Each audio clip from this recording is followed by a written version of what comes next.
my intro music to start. I don't know how my intro music starts anymore. I haven't done an episode in a long time. When you said intro music, I instantly heard the Will and Grace dun dun dun dun dun dun. With the montage of us doing random things as friends. With us with flowy white shirts posing. And then it ends. No. Yeah. I don't even know how to do it, but anyway. Hello and welcome to episode whatever of Over Atlantis. Over Atlantis. OverAnalyzing with me, Robert Yoshino, aka Katana Ray. And today I'm joined once again by Julianna Budgett. For real this time. Yeah, not to be confused with Julianna Budgett. Yeah. But today is a episode that's been long in the making. Is that the phrase? No. It's been long overdue, let's just say that. We've been trying to talk about doing this episode for about at least 2 or 3 weeks. Probably. And today we're going to be talking about one of my favorite movies of all time and one of your favorite movies of all time. Definitely. Okay. It's Kill Bill Volume 1. Just a quick rundown after a quick IMDb or IMDb database DB. We looked up to see what year this movie actually came out because I didn't actually see it in theaters, and you were too young to see it in theaters. Can we talk about that? Yeah, so it came 5 years old. Yeah, it came out in 2003. I was 12, and it came out 7th grade to 8th grade, or 6th to 7th, one of those. And I didn't see it until it was on DVD. I think I rented it from Hollywood Video. Yeah, I was 5 years old. Probably couldn't even talk yet. I'm sure. I promise you, I didn't see it when I turned 5. That's not when I saw it. That's when it came out. Yeah, I think it had kind of like a slow burn. Like, I'm not sure if it was like commercially successful. I mean, obviously now it's like really well known, but I don't know if it was as like successful as it looks like it was now. Like looking at it now, like clearly that's a hit, but I don't think people really knew what it was when it came out. I didn't know what it was because I remember seeing trailers for it, and at the time I thought it was another Charlie's Angels movie because they showed Lucy Liu. Did you think Uma Thurman was Cameron Diaz? No, from the back they showed the scene of Uma Thurman in her like her yellow outfit at the bar when she's sitting back to the camera and she looks around her. I thought it was Drew Barrymore, and I was like, no, it's someone else. And I don't remember why I thought that. I think I was stupid at the time, but like at the time. It wasn't really something that people like looked out for. It was Quentin Tarantino movies because it was only his 4th movie, and I don't think I hadn't even seen Pulp Fiction yet, so I wasn't even like a Quentin Tarantino fan. Like this is what got me into looking up his movies. Me too. His movies seem like an event or something like that.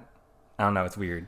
Yeah, but you kind of know what you're gonna get when it comes to Quentin Tarantino movies. You know what you're gonna get, and I think that's why it's so big. Because what other movie can be like very kind of comedic, but also like guns and sword and action packed. Well, it's not even just that. It's like his style of directing when it comes to like sound effects choices, framing, and like weirdness. Yeah. It's kind of like, I guess, Bob Fosse is kind of like that. It's very animated. Yeah, and like very like it. You wouldn't think traditionally in that way of like framing a shot and like having it angled this way or having these things, but also like the movie's kind of an homage to many different things in like the 70s, and which I didn't really get. I felt like the movie was kind of ahead of its time, but also like I saw the homage to like the old like samurai movies, and like the opening credits and stuff where they would use the actual opening that they had for like Bruce Lee movies, and he goes dun dun dun dun dun dun dun. Oh yeah, he uses that. He uses that. I remember a lot. I didn't really notice that. I thought that was a Grindhouse thing because when Grindhouse came out, Grindhouse was all about that drive-in movie, sci-fi horror movie thing. So it was like feature presentation. Because when they did Grindhouse, that was a collaboration between Robert Rodriguez and Quentin Tarantino, and that was after they had done like From Dusk Till Dawn. So they did that movie together. Like I think he helped produce it. He plays the guitar. Robert Rodriguez. He's a composer too. Gotcha. He like did Spy Kids and everything. But he composed that. I think he did the soundtrack for the second movie, Volume 2, for $1. Fun fact. Very comedic. Yeah, for $1. And well, they were good friends. Yeah, and then on one of those fun fact things, Quentin Tarantino directed this scene in Sin City where the guy has like the gun in his head when he gets pulled over by the cop. That scene he helped direct for $1. And this was a fun fact. There's gonna be a few fun facts spread out throughout this podcast. I felt like it's funny because John had a lot of fun facts about Stu Magnolias. And so I was like, okay, let's do that. Cause that's Sorry, I'm not John. I know. We had to YouTube search these fun facts. Yeah, but there's a way he's very particular, and he's kind of a weird guy too. Quentin Tarantino. Yeah. I've always thought, I look at his face and I instantly think foot fetish. Yeah, there was a guy on. Do you know New Found Glory, the band? They were big back when like Sum 41, Simple Plan, that kind of music was big. There's a singer who, in my head, it looks just like.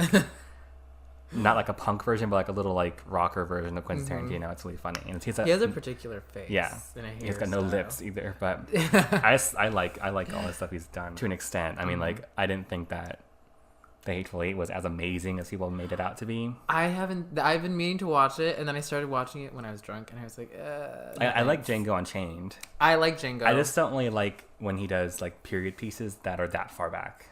Really? Yeah, like. Well, it makes sense because that one, Hateful Eight, was around that time too, right? It was like post Civil War, I think. Yeah, because Samuel L. Jackson was in it, I think, and he played like a bounty hunter. I watched it once and I kind of forgot how it went because it was just like meh. Like, would you watch a movie that Quentin Tarantino did in Japan, like a feudal Japan one? Like a old time samurai. Yeah. Maybe. Yeah, definitely. I mean, I would definitely watch it if it's as stylized as these ones are, because you can take something that's like an old story or an old period of time, and if you play it with like a modern kind of eye, it can be kind of cool. Sometimes it's kind of like not. I always say it's a different kind of movie, but still Japanese. Memoirs of a Geisha did it really well. Yeah, that was a good one. That was an American-made film, right? Yeah. So it was directed by the guy who directed Chicago. Isn't that crazy? No, because it was a good movie. Well, yeah, I know it's a good movie. It's very. I think that like two different things. Well, both dancing and no, I guess they're both pretty the same. Well, Kill Bill. It's probably like my second favorite movie of all time, next to Death Proof, which is also a Quentin Tarantino movie. Pulp Fiction is one for me. Pulp Fiction is. I do like Pulp Fiction, but it's not one of my favorites. I just like Uma Thurman scenes. Gotcha. Like she is my favorite part of that movie, but I can't honestly say that I love the whole movie for what it is. It makes me cry. Why? I don't know. See, all I remember is Uma Thurman scenes. Ketchup. And then the guy getting like sodomized in the basement. Oh yeah. I saw that as a kid, and I was like, "What's going on?" Yeah, I didn't know what it was. I didn't get it either until I got older, and I was like, "Oh, okay." It's such a really weird, like Kathy the gimp. Griffin's in that movie for a second. Where? She's the one. So Marcellus Wallace is just got hit by the car that Bruce Willis is driving, and then she's in the crowd of people that like crowd around the car and watch as he like stumbles out and some girl gets shot and she goes, "Ah!" That's hella funny. That's a fun fact. Anyway, but yeah, again, like Uma Thurman was kind of like the main thing. I don't think I even loved Uma Thurman as much. Well, no, I lie, because I loved her in Batman and Robin. Oh yeah, me too. Even though that movie is shat on by everybody, I think as a kid, when you're like like a 7 or 8 year old kid, like that was totally normal in my eyes. Like that movie was like, straight out of the amazing cartoon. Yeah. And even though she had that kind of weird Mae West kind of like direction, at least she did something with the character that's her own, and it's like it's never been done again because it was that bad. But I liked it. I appreciate the campiness of it because like, there's nothing serious about that movie. Definitely not. Where did she get all those costumes? Yeah. Like looking back at her costume, and it's funny because in my head I'm like, oh, like her costumes were sick, but I'm like, I watched it recently a couple years ago. I'm like, she looks really bad, like from the neck down. Like her face, I loved her makeup direction. You like her costumes? Well, if you look at them, they're just bright green jumpsuits. I like that. Everything from the neck up was cool. Like makeup design was really cool.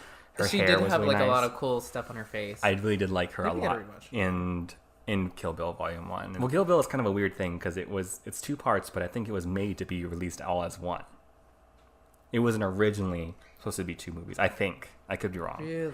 Because they filmed them both at the same time because there's like interchangeable scenes. Again, I want to say I heard that somewhere, but I could be completely wrong. Well, I know that there was something wrong with the filming because it took about 10 years. And then at the end, she was actually pregnant. Yeah. So they had to like stop. They had to stop for like a few months, but she also like hurt herself, and that was like part of like this thing recently that she hurt herself during That's right. the driving scene. Did you see the video? Yeah, it was kind of crazy. She hella like hits her head and stuff. Another fun fact: in the beginning, when they first gave her a sword to like play with, she was playing with it and she hit herself on the head and she almost started crying. I've done that before. Back when I used You've done that before? No, back when I used to play with swords, I had a training wood katana, and I would record myself for YouTube, and I would swing it around. And there's this one time in the backyard, I hit myself in the forehead, right in the middle, but it was wood, and I had this big welt, just a circle like that big, just in my forehead. And I was like, it was a Sunday, and I was like, I have school tomorrow, I can't go. And they're gonna be like, what happened? I hit myself in the head with a sword. Like, it's Ash Wednesday. Oh, y'all didn't know. I really do. I think Uma Thurman was a big part of why I like this movie. Also, everyone is like half Japanese, half something in this movie too. And I was like, oh, I'm half Japanese, I'm half whatever. So I'm like, I felt like, I guess I related to the movie. And I felt like at the time, like when I was in that very early teens, that's when I was like, that movie was like made for me. Because it was so random. Yeah. Like I was out of nowhere, and I know it was a book, it was a comic book before, but I'm like, the way it was presented was like, this is exactly like what I wanted and needed in my whole life. Me too. I think I discovered it around my teen years as well. And I would always play like the Naruto fighting games, and I watched like Teen Titans. So I really liked it. I was really into it. Well, I was always pushing my Japanese shit. Since I was 7 years old, I always knew like, I'm Japanese and Japanese is cool shit. And I knew that. It really is. And I was always bragging about that. And I always brag about my dad being Japanese and stuff. My dad used to come to my kindergarten class, and like for Halloween, he'd dress up as Batman. And he'd hand out candy. And I'd be like, that's my dad. I would spoiler alert, that's my dad, y'all. Spoiler, Batman is my dad. But it wasn't even like I'm a proud son. I was just like a little cunt where I'm like, I want to spoil the fun for everyone. I'm like, that's my dad. That's not really Batman. No, that was me as a kid. I was a little shit. Yeah, you were a shit. That really is. Wait, so the first time I held the Kill Bill DVD in my hands was because I watched it one time. My mom borrowed it from somebody at work, and I loved it, but she had to give it away. Oh. She had to give it back. And then I loved it so much, she bought it for me, and she put it in my Easter basket. Oh, that's cute. Yeah. I think my sister had bought it from Rasputin or Tower Records. I don't know how long ago it was, but we got it from one of those like cheap like bins. I used to play that like after school and just put on the background just to have it playing. Me too. I would lock myself in the room and just watch it. I think Quentin Tarantino movies got me into watching, well, Kill Bill in particular got me into watching movies with subtitles on. Definitely. Because I love doing that, but now I'm like, since I was a kid, now I'm like, I want to hear everything, because like I think the lines were so like particular, and I like quoting movies correctly, so I'm like, I want to know what they're really saying. It kind of made me understand what was going on, because sometimes you can't really hear what's going on as much, so I'm like, I'm not sure what exactly is being said, because she uses a lot of big words in it too. Yeah. So Death Proof is a very talky movie. I'd probably have to watch Pulp Fiction with subtitles on to get the full extent of that one. I love watching movies with like subtitles on, even if it's like on full volume. I like just seeing what's being said so I can not get confused by the storyline. Well, when I watched it a couple of freaking tens of times when I first got it on DVD, I would listen to, I would read they would have the subtitles anyway when they were speaking Japanese, but I would read what it said in English, and then I would say how they would say it in Japanese. There's this lady that was just on Ellen from Africa. She's from Kenya. Her brother was in South America. I can't speak English. I should have listened to this. Her brother lived in South. Subtitles on my own video, so I can learn my own words. Her family was from Kenya, and she said that she would watch Ellen with, I guess, subtitles on or whatever, and then they would learn how to speak English from listening to that. That's a good show to learn English. But also like from music and stuff. Like, so you'd hear the music, you would get the lyrics, and you would translate it so you would know what it is. That's kind of how I learned some Spanish too. Like when I learned how to do Selena and stuff like that, like I had to learn what the words she was saying meant so I can at least articulate that emotion of what she's doing. So I'm not just going like blah, blah, blah. I won't know exactly what she's saying, but I'll know kind of like the gist of what that sentence is. Like if she's talking about her heart or just you don't want to say your heart and point your elbow. Mi corazón. Oh my God. Yeah. Mi cara. The whole thing about that is that I don't know how casual their speaking is. Well, yeah, because I think you have to remember there's, in America we have American accents or California accents in Texas, and then like there's proper English. Yes, it's proper English. And then there's casual like slang. And stuff like that. And we had a Japanese exchange student. I forgot her name, Misato or something like that. And we were like asking all these questions, like, "Do you have a favorite American movie?" And she was like, "Many." And I was like, I don't know if I've seen that one. I was like, oh, many as in more than one. Yeah. And I'm like, she's over here speaking proper English, and I'm over here like, what? when English is your first language. Yeah.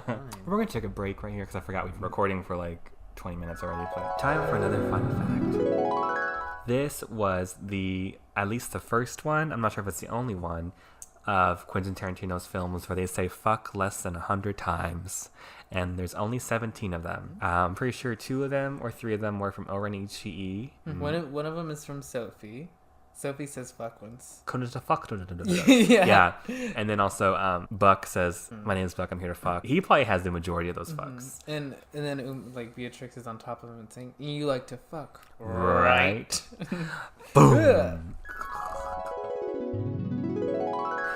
But anyway, we're just talking about our history with the movie, and now we're going to get into, let's talk about the cast a little bit. Not everybody, but, I just lost my notes. There we go. Uma Thurman obviously plays Beatrix Kiddo, but you don't know about it. See, that's another random thing I liked about that movie, too. I would pause the movie and, like, do it in slow-mo and, like, look at her lips and try to read it. I was like, fuck. Yeah, and it's so obvious now, though. Like, it's so obvious. Like, when Vivica A. Fox is like, Nikki, Beatrix asks you a question. I was like, Petrus or Pegasus? Pegasus asks you a question. And the whole time, Bill is calling her kiddo. And you think that you never realized that? It's been a while.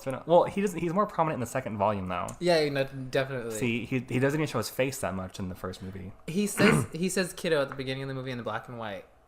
Where he says, you know what, kiddo? This might be me and my most masochistic or whatever. Bill is her baby. See, that's why I have to have things with subtitles. Mm-hmm. I think that movie also really popularized Bang Bang. Yeah. Because I didn't really know that song until I heard it. Me neither. And I was also really into Frank Sinatra before that. So I was like, Nancy Sinatra, I think is his daughter. Mm-hmm. And I was like, and then Cher did a version, but I didn't really like Cher's version. To be honest, I don't even like Lady Gaga's version that much either. I think I've heard Cher's version, but it's probably not that great. So I just like it. I like Nancy's version because it's very like just melancholy. It's not like he shot me down. Yeah, it's just like it has this weird kind of like hopelessness to it, and it's kind of like Fiona Apple-y, where it's just like. And that's kind of her voice, because if you listen to Boots Are Made for Walking, she doesn't do any like belting or anything. She doesn't belt. It's just her voice. I just like how sad it is, and I love being sad.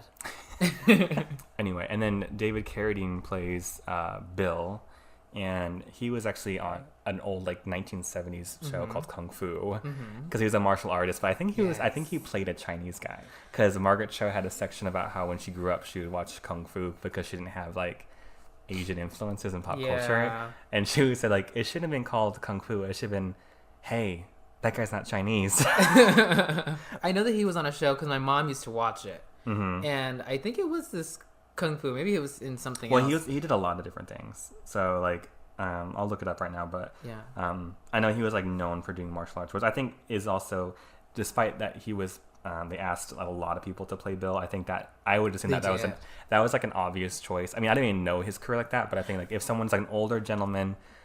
The fact that he has that history. Yeah, like I thought background. I thought it just kind of fell into place that way. I didn't think that they even had to go through all those different versions or whatever to get. It's the same case with the guy who played Hattori Hanzo. Hattori Hanzo was an actual person. Yeah, well, was it? I don't know if it was a person, but an actual character. Well, he might have been. I know Hattori Hanzo is. Well, his name is used a lot in like Legends and video games. Yes, I played him, and now I remember because I had it on the Dynasty PSP. Warriors. Yeah, I had it on the PSP, and he was my favorite. The Scythe on the Chain. Yeah, on this game called Onimusha, there's this guy, he's like the Lord of the Demons, called Nobunaga, and then his name was also used a lot, like in like Inuyasha, and I think it's just like folklore about demonology and old stuff like that. Hattori Hanzo, I think I've heard like used as like a legendary. Yeah. Okay. Yeah, probably. it's a legendary name. I never learned more, but I knew it was more than Kill Bill. I can't think of the actor's name, but he's really Someone else was supposed to play him? No. Like I just can't remember his name. The guy who plays Bill's brother, the cowboy dude. He was Michael Mad something. He was supposed to play Donnie Wo, or the guy with the mask with the two swords. Really? That's what that fun facts about whatever. Supposed to. Yeah, he was supposed to play that, but then they're like, maybe he should probably better if he played the brother of Bill Definitely. Instead, which was a good call. Yeah, I agree. Especially because that guy didn't have any lines. Yeah, and then he played Paimon. Yeah. which is also good. Yeah. I loved him as Paimon. I think Mickey Rooney played a Japanese guy on Breakfast at Tiffany's, and he had like this really stupid like Japanese prosthetic on his face. What was the prosthetic? It was like something with his eyes, I think, and then buck teeth. Yeah, it was. I haven't watched that movie.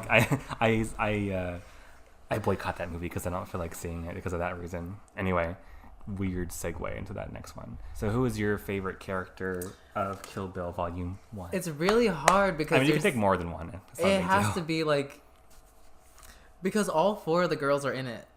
Even though Elle Driver doesn't do a lot. You don't owe her shit. You don't owe her shit. You keep your voice down. You don't owe her shit. I love Beatrix Kiddo, but I think it's either Oren or Vivica A. Fox or Vanita Green.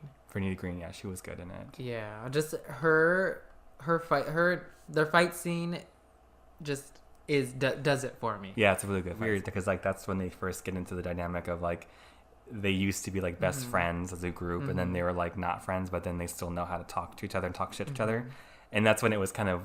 It kept it unexpected when she tried to shoot her with the kaboom cereal, even though she was like 2 feet away, but she missed her anyway. Yeah, her outfit choice was really strange to me because I wonder what her pants were like business pants. They're like pinstripe pants. Yes, she had some like blue Skechers on or something like that, and a blue sweater, and then a blue track jacket. And then she was like, "Girl, I can't believe you were early." And I'm like, "Where were y'all supposed to go?" Yeah, what are you guys gonna do? What were you planning on doing? Like power walk down the street? Mm-hmm. And Nakia got home like 5 minutes after that. So what were they planning? I don't know. It's one of those things. Yeah, I'm like, where's that girl at? And where's the dog at? Yeah, in the garage, I'm guessing. There was glass all over that floor. Yeah. And I noticed during their fight scene, we're going on to the scenes now, I guess, when she jumps on the table and with their Beatrix Kiddo puts the knife through, the like table flips over, but she's never given the chance to like pull it out. She tries to jump onto her and stab her, and then she rolls off the table, and then she's underneath it, and then she gets her like side knife and goes through the table. It comes out of her like right here, and then she kicks the table over. So is that when she pulls it out? Oh no, because she throws it at her later in the chest. So I don't know. Well, I know she has it after that because that's when you see Nakia's bus in the window, and she has her knife, and she has her steak knife. Okay, we're gonna watch the scene. I have to pause this. I want to see it, and I want to see what. But she would also have to kick the table hard enough to kick Vivica A. Fox off that bitch. She kind of tilted it. She didn't like kick it like she bet on because she was already kind of on the side of it. So she kind of was just probably tipping her over. She didn't have to kick the table that hard to get her over. I don't think so. Anyway. I'm not convinced. Come on, Quentin Tarantino. Let's answer these questions. I think my favorite character is Gogo Yubari. Chiaki Kiriyama played her, and she was also in Battle Royale. Is that movie? It sounds familiar. There's a lot of people in Kill Bill actually that I noticed that are from other like Japanese movies that were like not old or like kind of like around that time they were kind of modern. So Battle Royale was kind of like the Hunger Games before the Hunger Games was a thing. It was like these high school students in Japan were sent to this like competition. I don't know. I forgot the origin because it doesn't hold up very well. Like the acting's not great, but it basically was like these students get sent to this place and they're all given like these necklaces and they have bombs inside. And the thing is that you have to kill everybody on the island and then you win. I forgot. It's been years since I've seen it. It's on like Netflix, I think, or something. Okay, don't tell me the outcome. But I couldn't even tell you. But everyone's given like one backpack with like one weapon in it, and they're like really stupid. I think the main character has like a frying pan. When did this come out? Like 2000, maybe 1990 something, kind of early. But she was like a jogger, and then she all she has is a switchblade knife, and then she was just I don't know. It was some of them took like the serious of it not at all, and some of them were like die hard serious because like this guy like tries to like not rape her, but he keeps trying to like hook up with her. He tries to force it on her basically. He has a crossbow and he like shoots her in the face, but it like scratches her like a little bit, and then she goes kind of crazy. She's like, "You scratched my face," and then she takes her switchblade knife and then she stabs him in the dick like hella times, and but yeah, so that's probably what she got. I don't know if he saw that movie and was like, I want that girl to be this crazy girl. And just overall, like the schoolgirl aesthetic, her weapon of choice, which was really strange to me, but it was cool. Yeah, and it makes me think that she is experienced in that, but maybe she's more experienced with her little sword that she has. which is really cute because Little cute little charms. Yeah, because Oren like puts that down it's tribute to her. Yeah, like, it was some kind of significance to her. And a lot of mystery behind. Well, yeah, she was like their 17. relationship. Yeah, she was 17 too, and I think a lot of that that happens a lot in Quentin Tarantino, where he doesn't go into details that people don't really like. You know, you don't think you need them until you overanalyze it, and you're like, I wonder what that was even about. You know? Yeah, because what do you like? How did she even find her? And what that? Yeah, and the producers like coming up with this story. What made them think they have to have something special between Oren and Gogo? Like it's more than a security guard.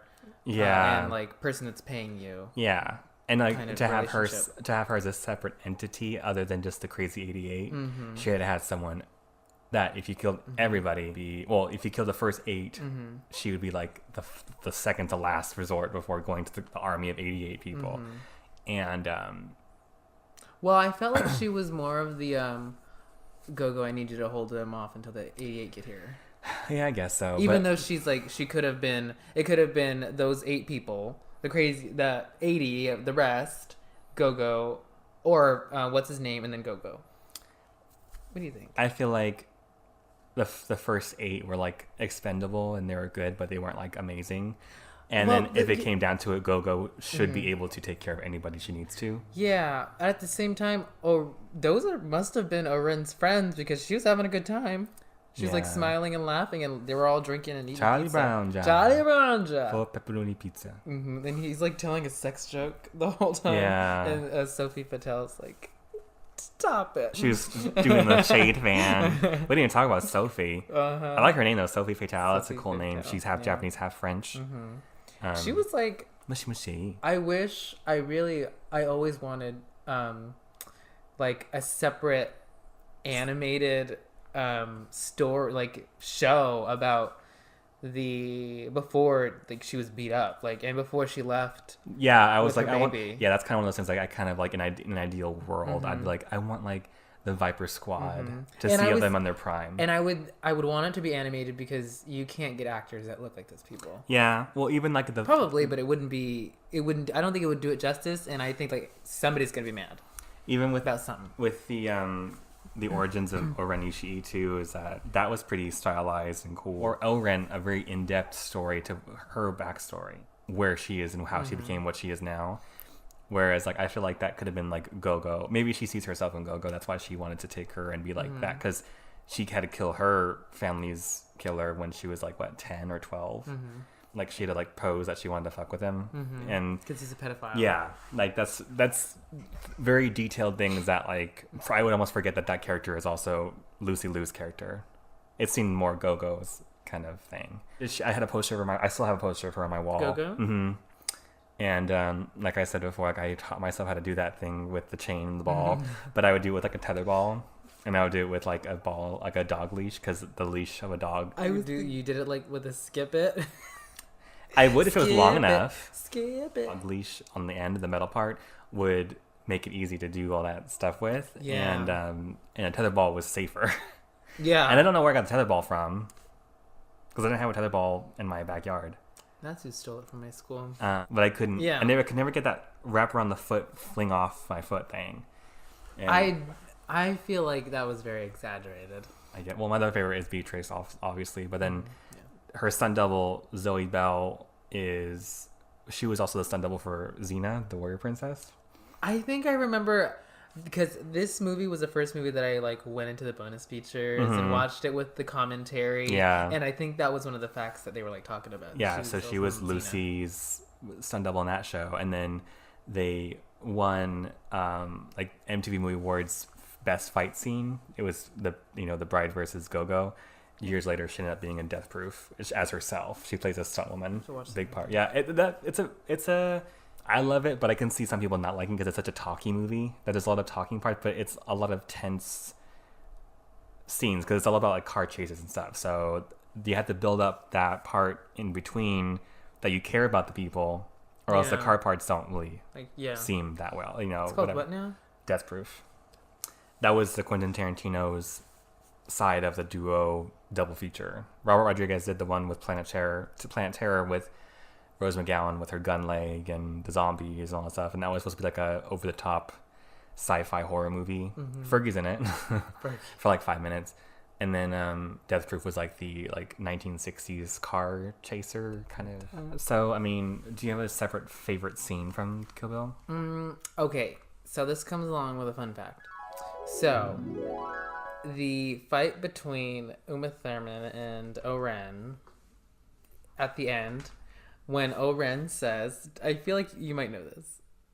You won't last 5 minutes. Yeah, you won't last 5 minutes, and then the scene takes up 4 minutes and 59 seconds. Yeah, I only know that because I just watched that fun facts about whatever. Oh, okay. That scene also, because it's just so pretty. The scene is very pretty. It's just all white and reminiscent of like the old like samurai movies. And the little water spout. Yeah, that the Ikuyo Wakanda. Well, and it's just Wakanda. Accepted. You said Wakanda. Wakanda. and then her sword comes out of nowhere. Okoye. Shing.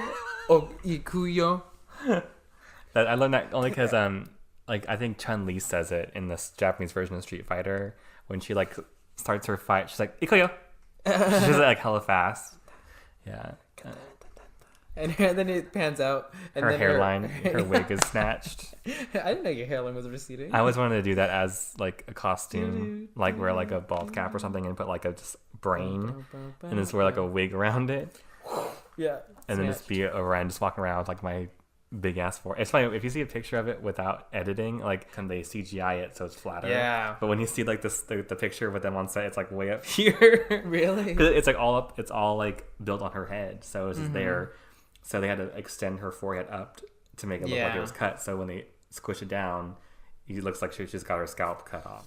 I think my favorite scene, other than like the go-go fight scene, is the scene where Hattori Hanzo brings her to like the sword room upstairs. And because this was like when I was like obsessed with like swords and katanas, you know, foreshadowing.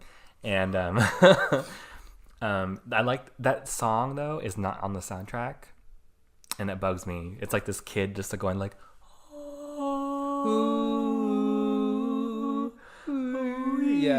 yeah, and I'm like, I just like that part a lot. Is it a kid? It's some child. I don't know. Sounds like a kid. It's not like in the credits either. It's probably in there. I'm just that's one of my favorite ones. I'm not sure why though.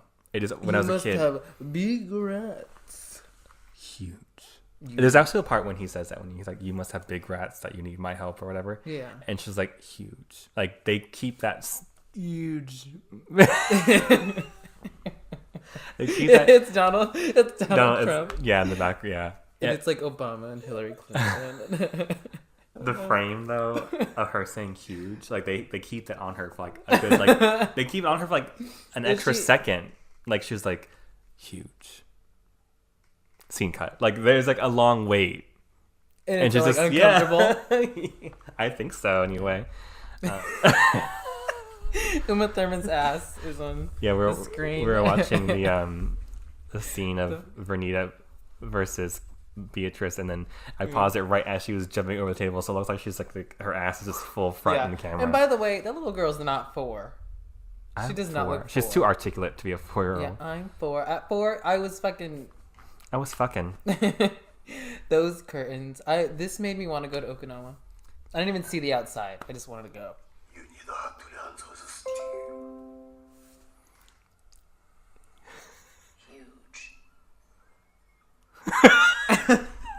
Oh yeah, it's like uncomfortably long. Like she's like, I wonder how long he was staring at her before. It's like, okay, come upstairs.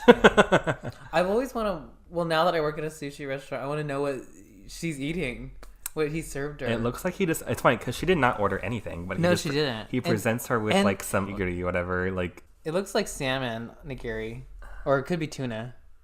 Don't you work at a fucking sushi restaurant? Well, I can't really see. I think it's tuna or salmon because it's pink. Very good.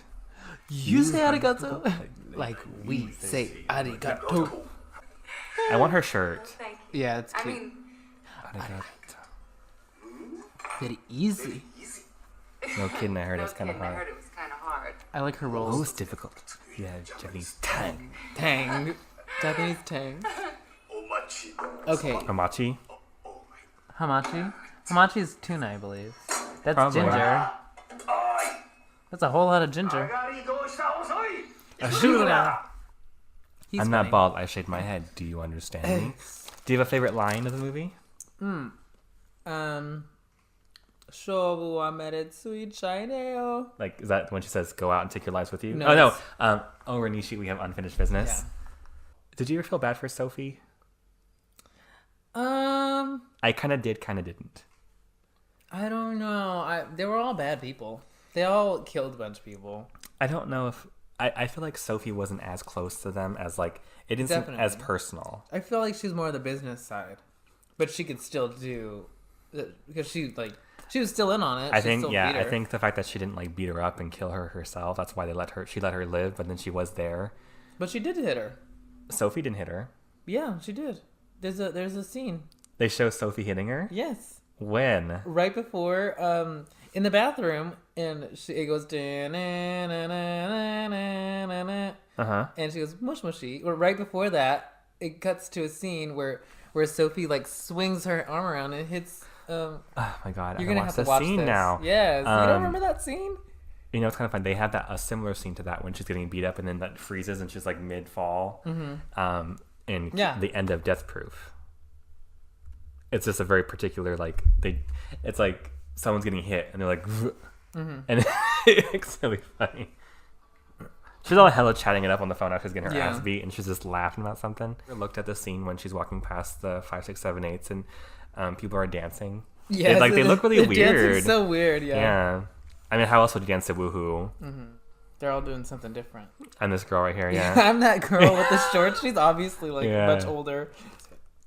I thought she was like getting hit while she was like on the side, just kind of watching. But she definitely hits her. I know she does. I saw it.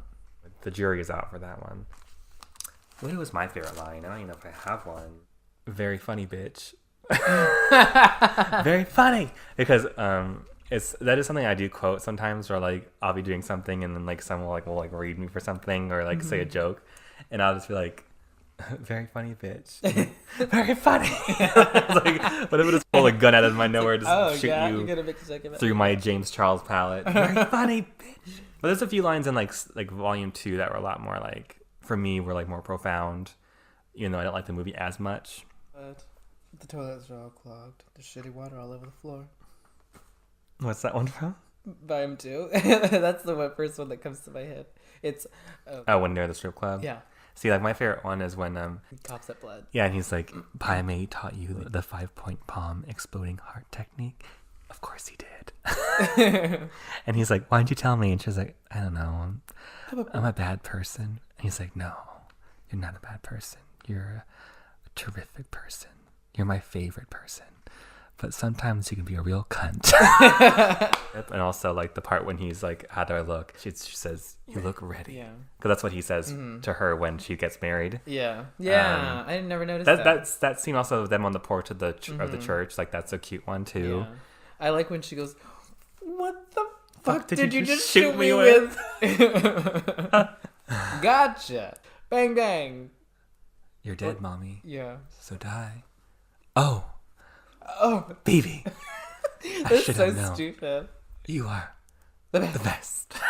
Don't die, mommy. I dreamed of you, mommy. Did you dream of me? Every single night, baby. Every single night. I'm impervious to bullets, mommy. I guess there's a lot of random lines. Hey, get down. As much dead. as I don't like that movie. I mean, I don't. Okay, that sounds bad. I don't dislike Volume 2. I just don't love it as much as Volume 1. Yeah, I think it's. Wait, you said that they filmed at the same time? I feel like they would, because there are a lot of clips that they show in between, like at the end of Volume 1, they show like clips from Volume 2. Like they show Elle on the phone when she's like, she must suffer to her last breath. That woman, she deserves her revenge, and we deserve to die. Yeah, I thought that it had. Okay, I thought it was either one of two things. It was just really well planned out for Volume 2.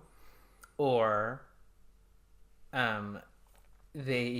which is the less likely, they didn't have time, and they was like, well, we already have that scene recorded from Volume 1, let's just put it over here. I think, but there was more to the scene. So yeah, there's actually, I guess so. I feel like there's actually like more to it as far as like what the production's like intention was supposed to be. I want to say it was supposed to be one full realized movie, or there's either that or supposed to be more than two, one of those.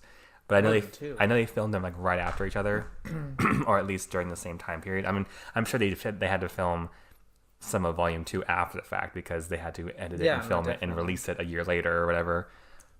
It's a very different movie compared to the first one, and my gripe was like, okay, there's not enough action in it. Like, there's only like probably one or two action scenes in it, and the big one is the fight with her and Elle. It's a good one though. I watched that fight scene so many times because it's almost like physical comedy and action. Yeah. And it looks really painful at the same time because she's like barefoot. Yeah. And like she's dirty. She's the only man I ever loved. But Bill, oops. Fake fan. It's in like a golf club case. Yeah. That's hella funny. He said he pawned it. Guess that makes him a liar now, don't it? I quote that one all the time too. See, now I'm having like an epiphany that I quote all these Volume 2 quotes. Hear things like when Helen says like, "Oh well, I heard this, whatever." I'm like, I guess that makes him a liar now, don't it? And then, but she never hears me say it though. And, which are you filled with? Or was it regret or relief? Relief or regret? Yeah, a little bit of both. Horse shit. I'm not sure how Elle became like the new love interest for Bill, but I didn't know that at first. At first, I thought Bud, Elle, and Bill were brothers and sister. But then once I like kind of rewatched, or maybe I'm wrong. Well, I know they're not sisters, but Bellatrix is strange. Bellatrix. I killed Bill. Abracadabra. Fish heads. Yeah. How you like the fish heads? You miserable old fool. Like they really push that line in there. What did you do to have Pai Mei snatch out your eye? I called him a miserable old fool. You know what I did? I killed that miserable old fool. Dun dun dun. I poisoned his fish heads. How do you like the fish heads, you miserable old fool? He pushes her down. She pushes them down. Yeah. You treacherous dog. That's right. I killed your master. But she killed Bill's master too then. Wasn't he trained by him? I knew that they at least had some history with each other. Also though, there's a lot of scenes where like the dialogue is really important, more so than like the action sequences, because there's the whole scene of him explaining what the 5-point palm exploding heart technique was. Like if you just kind of slept through that or skipped through it, you wouldn't even get what was going on. Yeah, because it's kind of like the whooshy finger hold.